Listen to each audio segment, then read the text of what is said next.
Shopping कराई देबो के तोरा मॉल घुमाई देबो। शॉपिंग कराई देबो के तोरा मॉल घुमाई देबो। चल हमरा संगे चल जबो संगे चल हमरा संगे तोरा के छोरी प्रतापगंज घुमाई देबो। चल हमरा संगे तोरा के छोरी गोविंदपुर घुमाई देबो। शॉपिंग कराई दी है रे हमरा हॉल घुमाई दी है। शॉपिंग कराई दी है रे हमरा मॉल घुमाई दी है।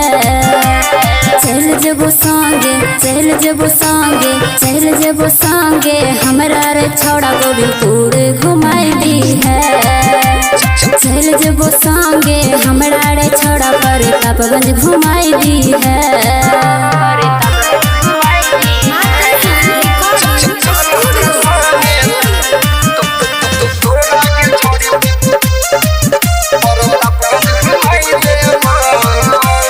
होठ के लाली किन देबो कान बाली गे तोरा हम बनेबो छोड़ी अपन घर वाली गे। ई सब अभी कहीं जल्दी बता।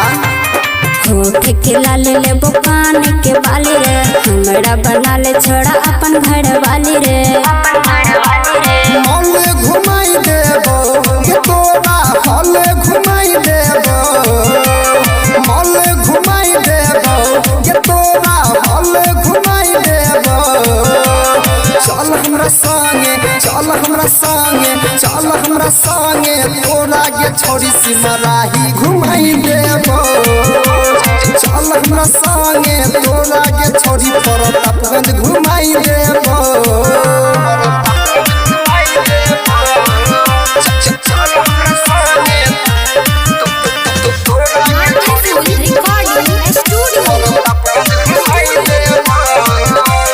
तोरे पजा छो खाली छोड़ी हमर मन गे पीछा नहीं छोड़ तो सुनीला बारो सन गे। तोरे लबन छोड़ा हमर तन मन रे जल्दी बनाई ले अपन दुल्हन रे।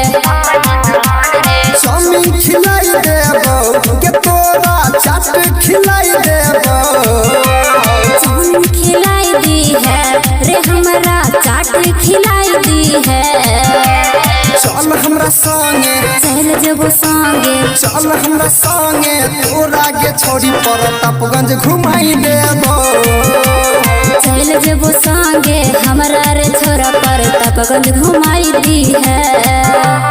Mix by Sunil Raja.